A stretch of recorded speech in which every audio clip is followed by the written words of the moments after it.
Bubby Rivka was born in Bournemouth, England. Her parents had run away from Germany.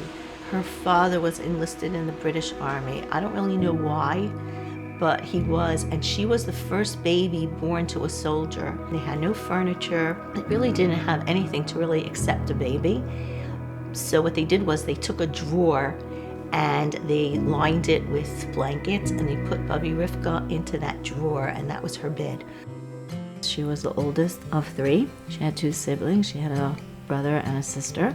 And she was the type of person who knew how to take care of other people. Her mother was very sick on the boat. Basically, Bubby Rivka had to take care of her two younger siblings. They moved to New York. They actually lived like on the outskirts of Crown Heights. They had a hard time getting adjusted, as all the refugees did. Bubby was enrolled in a public school because they weren't yeshivas like they were today. She was very much interested in sports. She was actually very good at sports. Bubby actually had a nice group of friends. One of them was actually Lubavitch. I guess that's how she got into Lubavitch. So we always went to shul with Bubby Rivka, and she always made sure that we davened. Even when we lived 20 minutes, a half hour away from shul, we went every single Shabbos, rain or shine, and it was something that was really an integral part of our upbringing. They were on the top floor of a three-family house, and she had jars and jars of candies, like every single kind of candy that there was available, Laffy Taffies, all these funny candies, she always had them. Another thing that Bubby enjoyed very much was nature. She realized how Hashem had created this most beautiful, beautiful world, and she instilled that we should love nature too.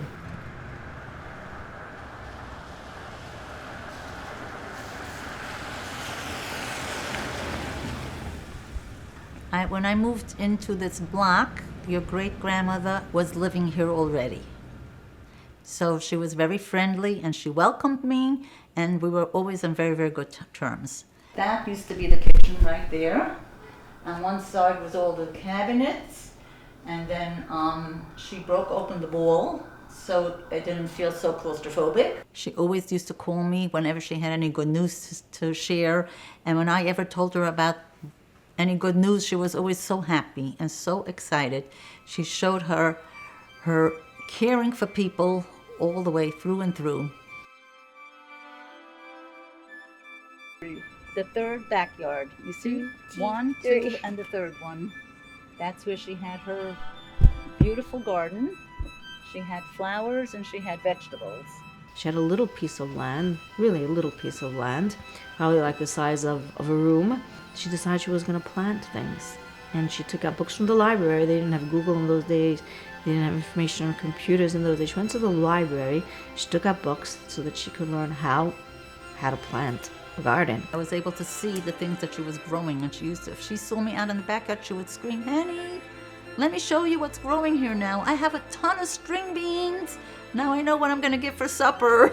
And besides learning how to plant her garden, she also went to learn the halachos of kilayim, because you can't plant two types of seeds too close to each other. She had several rows of tomatoes, and she had a row of cucumbers, a row of string beans, and it yielded her, nice vegetables to make a salad for her family.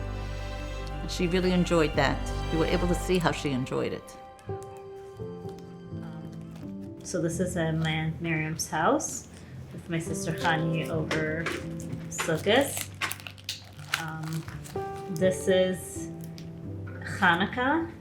I think we had a party at my aunt's house. She was probably, the way I look at it, very grateful for what she had. She was grateful for her daughters, for her grandkids, for having a house, for having a job. She was just grateful, and she was just happy. And when you were around her, you just felt like this was someone who was content with their life and always tried to make light of the situation. Maybe even before she retired, she volunteered for Bikur Cholim. And one of the ways that they helped people was that they would send people to hospitals and nursing homes to feed the patients. She would encourage them all the time that, you need to eat, and she patiently fed them. Used to meet her going to the hospital with a certain woman who never got married, and she was very, very nice to her. And when she passed away, that other lady felt very, very lost because nobody ever gave her any attention. I still see her sometimes, and she tells me that she misses your grandmother, your great-grandmother. And I noticed the different people that would call her and bother her. And I said, Mommy, do you have any normal friends? And she said to me, well, I do have normal friends, but you know what? These are people that have no other friends. I think she just didn't look at people the way we look at them. Like, we judge people by the way they're dressed, how much money they have, what they're wearing, how they look.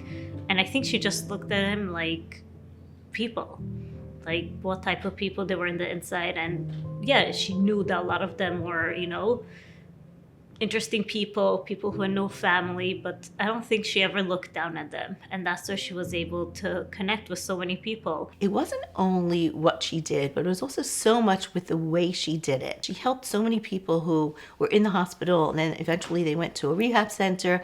And then after the rehab center, the doctor said, or the PT said, that they must continue walking. So they wanted to have a walking partner. So they would call up Bubby Rivka, and they would ask her, by any chance, could you be my walking partner every night? I need to do it really early, though, in the morning. So Bubby Rivka would answer, oh, I'm an early bird. I love to walk early in the morning. So then the lady would say on the other line, but I walk very, very slowly. And Bubby Rivka would say, oh, that's not a problem. I love to walk slowly.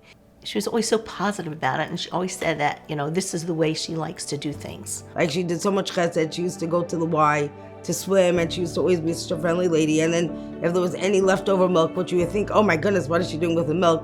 She used to take the milk and give it to people that didn't have milk. I don't know who didn't have milk, but that's what my mother said. And she used to give the milk out to people. So she really did a lot of chesed, just nobody knew. The lesson that I would like you to learn from Bubby is to emulate her character.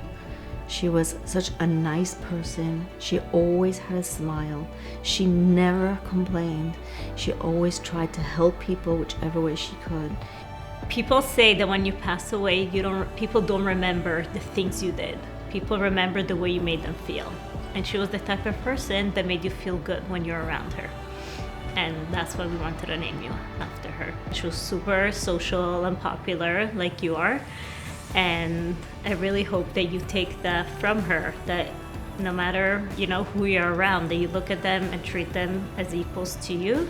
I'm very proud to have a granddaughter like you, named after my mother, after Bubby Rivka.